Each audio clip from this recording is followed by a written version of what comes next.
Bernie and Sid in the morning. It is not an overstatement to say. They make you think, make you laugh, and make you shake your head. Talk Radio 77 WABC.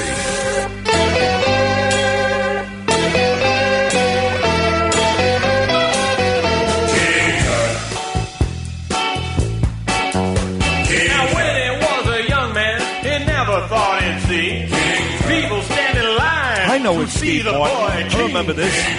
King Tut. How to get so funky. Larry, Danny, how you doing, boys? All right, guys. Have a seat. Welcome. Relax. Make yourself at home. A couple live guests in studio here. We do need a contestant Push that door code, would you please? For Beat Bernie, 1-800-848-WABC, 1-800-848-9222. Your chance to possibly win $100 in a gift card and take it on Bernie and Beat Bernie, brought to you by Pete Morgan and Peerless Borders, is coming up next. But if you read your New York Post today, you've been watching Fox News and New York One all morning long. Dani Zoldan, who was on this show about 2 weeks ago, is everywhere today. He is suing, of course, Governor Cuomo, one of the million people that are doing that. And he's had enough. He is the co-owner of Stand Up New York, one of the great comedy clubs, not just in New York, but quite frankly throughout the country, but specifically here in New York. I've been there many times. In fact, I think I did coke in the bathroom there once back in the 90s. Well, where haven't you done that? That's true. Good point. Shut up. Anyway, he's here today with Larry Sharpe. Larry, how are you, pal? I'm great. I'm just jealous you've never done coke in my bathroom, but fine. Well, where do you live? Yeah. It's fine. I'm in Astoria, Queens. You got to come over one weekend. I've definitely been in your bathroom, too. There we go. Me. Yeah. We used to work, actually, at the studios, WFAN and the Lifetime Channel. And Astoria Studios. Oh, yeah, Astoria Studios. Absolutely. Absolutely. 36th Street and 34th Avenue. There you go. Love it. Can we back up to the coke story? Yeah. Was it the upstairs bathroom or the downstairs It was upstairs. one? It was, I tell you the guy was. Was it with comics? It was. The guy actually used to work on the Radio Chick show, Leslie Gold, when we were at W1EW. I did mornings, and you had Leslie, Ron, and Fez. You don't want to give up the guy's name. Yeah, I was going to say. I'm not going to give you his name, but it was one of many nights I had a good time at your place. Let's have a few drinks, and then maybe you'll give up the name. Yeah, exactly. Are they still We'll performing? get him later. Absolutely. The problem Tell me is after. we can't do any of that because you're not open, Yes. which is one of the reasons why you're suing Governor Cuomo. So you've done this you're media darling at this point. A whole tour this morning. Tell the listeners exactly what you want to see happen here, what your lawsuit is all about. Yeah, I mean, it's been a year. March is 1 year where we haven't been able to run our business. And Almost a year. Yesterday was a year to the day of the first COVID case in New York. 2 weeks to flatten the curve. Just 2 weeks. Yeah. That's right. Oh, yeah. A year We ago. recall it vividly. Mm-hmm. Yeah, I mean, we were shuttered like mid-March, and we've received no guidance whatsoever to reopen when you guys know everything is opening up around us, from like weddings to pool halls to Sports bowling arenas. alleys. Yeah, Everything. Yeah. Everything. And except venues. Except venues like yours, right? Exactly. And they're not addressing it. They don't respond to you. No, and who wants to go bowling anyways? Right? Exactly. Think about that for a second. You're going to stick your fingers in that. You're worried about wearing a mask. You're going to stick your fingers in that bowling ball. And to compound your issue, there was just a huge rally, which I couldn't make because of a death in the family on Saturday night with Dov Hiken outside of SNL. Right. Why is SNL allowed to do their thing and you not allowed to do yours? Yeah. Yeah, it's wrong the way they make that happen, right? When I ran for governor in 2018, I was talking about the idea of trying to heal New York and make things better and things like that. And now here comes COVID, which shuts everybody down and then crushes New York City, because New York City is without question a cultural city, to include comedy and so many things.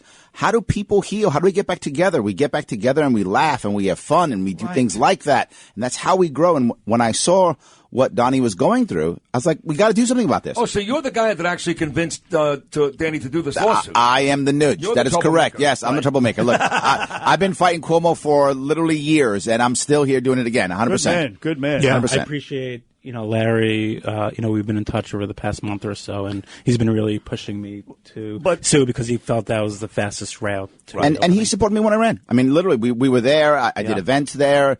it was important. Where and were you in 18? I was hanging out with Mark Molinaro in Howard Beach, Also trying to get him in to the be bathroom? Cuomo. Yeah, him too. I know Molinaro. He's straight laced. He wasn't doing coke with you. I'm sure of that. No, he was not. No, I know. I know he was not doing that. Yeah, exactly. No, he was not doing that at all. I know. But we endorsed Molinaro back in. And that was the mistake that you guys made. But it's fine. I still love you. It's still fine. Anybody anti-Cuomo, I'm fine. But it was an error you made. You should have endorsed me. It's all good. But now, the most important, whether it's Molinaro or me or whoever, the point is, let's make it not Cuomo. How about that? Absolutely. Let's make it not Cuomo. Let's let this lawsuit move forward. What Donnie's doing is important. He cares about this city. He is passionate about this city. He's passionate about us coming together and healing, and so am I. That's why I want to make this work. It's important that people understand what he's doing, get behind us in this, so we can be fair and let people let this city begin to heal so we can bring it back to what it was. Absolutely. Dani Zoldan from Stand Up New York, the comedy club, and Larry Sharpe. Are you an attorney? I am not. I wish I was sometimes, but no, I'm not. Don't insult me that way. Well, I only asked. Yes. No, I am actually a business consultant, and right now I do The Sharpe Way, which is a podcast every evening at 7 p.m. Eastern. Check it out, The Sharpe Way. Please check it out everywhere you can. You just Google Larry Sharpe. I'm everywhere. And the best part is I'm really handsome. You have a great voice, I might add. I would stop there. I'll stop there. Listen, look, it is a fact, though, that he has closed, for example, the Broadway, all Broadway theaters, all that stuff. So he is consistent in that way. It's not just comedy clubs; it's theaters, and he's ruined the place. I mean, this place is, as you know, a ghost town. He's destroyed New York City, not only with the no cash bail law, but then again, of course, his special pandemic powers, which they're going to take away from him eventually. But so your lawsuit is good, but it might be a little bit too late. I don't know, maybe. I mean, it's never too late, but there's also a lot of collateral damage. You can recover losses. Is that possible? I mean, it'll take a long time, right. You know. Okay. No, but there's a more important piece here. What Donnie's doing is trying to push it so it doesn't happen again. Right. Right. This isn't going to be the last virus that we deal with, the last crisis. I'm doing air quotes. The last crisis that they decide to put onto us, right? This isn't the last time that someone like Cuomo or him, if he's still around, is going to try to push us around again. No so doubt. what Donnie's doing is important to stop him. You're right. Larry Sharpe, excellent point. You are a very handsome man. I'll Thank tell you. you, one thing you did also a few years ago that I really enjoyed, one of the, and don't be offended, but every time we do a story, it has to come back to me. So years and years ago, I got a call from DreamWorks, Bernie knows this, and they wanted me to read for a part in the B-movie. So I spent 4 hours, true story, 4 hours in a recording studio in Midtown Manhattan, just me and Seinfeld. And I read for 4 hours, and I was so a hornet. you did coke with Seinfeld all summer. No, everybody. There was one time in your bathroom. I don't think Seinfeld's ever done coke. You, I believe. I don't think so. No, I'm not touching that. No. So I read for this part for 4 hours, and the guy loved me, Jerry. I'm like, I'm really going to be in the movie? He goes, you were great. Your staccato delivery, your Brooklyn, it's exactly what I wanted.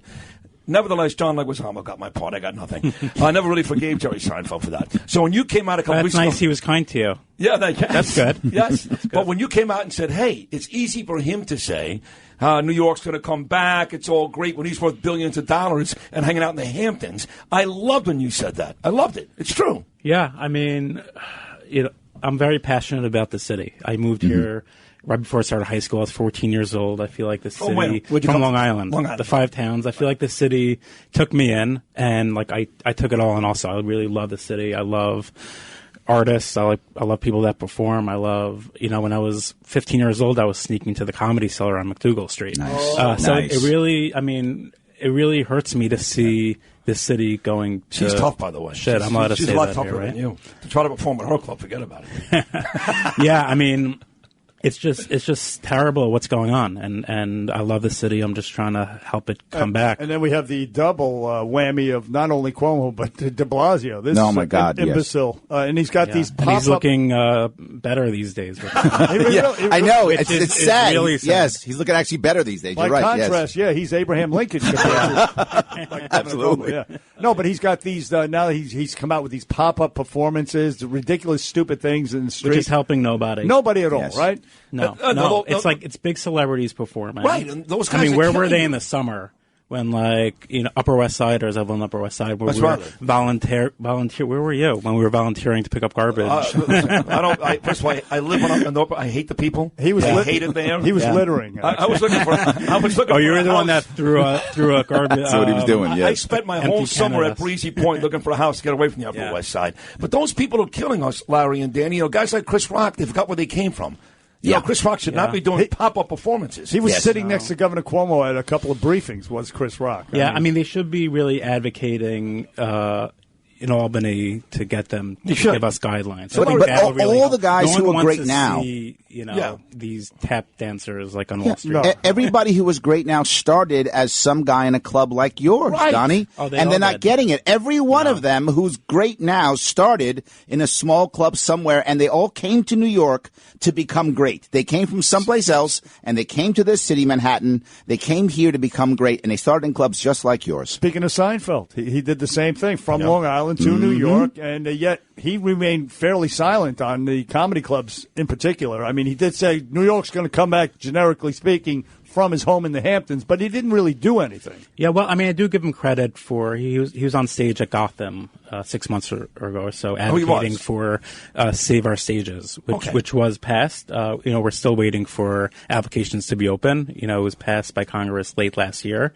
$15 billion to help venues, but no one's seen anything yet. You can't even apply yet. So that you have other issues too with that. Between that and being closed, we really have our hands tied. Yeah. So you can't apply and you're closed. And we can't take out a second round of PPP when you apply for Save Our Stages. Wow. So I don't think most people know. They're stuck within 3 different places, and they can't get money from either one. They can't get from PPE, they can't get from Save Our Stages, and they can't open up. So you put 3 sets of handcuffs on them and expect them to survive. It's impossible. I feel like there's some traction lately, and there's obviously been attention on this lately. And Andrew Yang had a call with them last night. He actually tweeted out like an hour ago. Oh, no kidding. Support, by Andrew Albany. Yang? Yeah. Okay. He tweeted out support that Albany needs to provide guidelines to venues. So I'm hoping the other mayoral candidates also get on board. Right. To express some type of guidelines, even like a conference call with Albany and venue operators, just explain to us why we're completely shut down, when we can expect to see the guy that should do that is Eric Adams, who yesterday received a huge endorsement from the biggest hotel union in the country. Yeah, I saw that. So he'd be the guy. Hey, listen, you guys are both great, Danny and Larry. Good to see both you gentlemen. Nice to meet you both. Thanks, Keep guys. coming back. We're on your side. We want you to reopen. We want to be there, have fun with you guys. So thank you so much for coming in today. And you're looking forward to doing coke in my bathroom again. Yes, once it's open, there we go. Exactly. Keep hope alive. That was a long time ago. But listen, you never know. Sis blushing, by the way. How can you tell? We'll take a short break and play Beat Bernie right here on Bernie and Sid right after these words.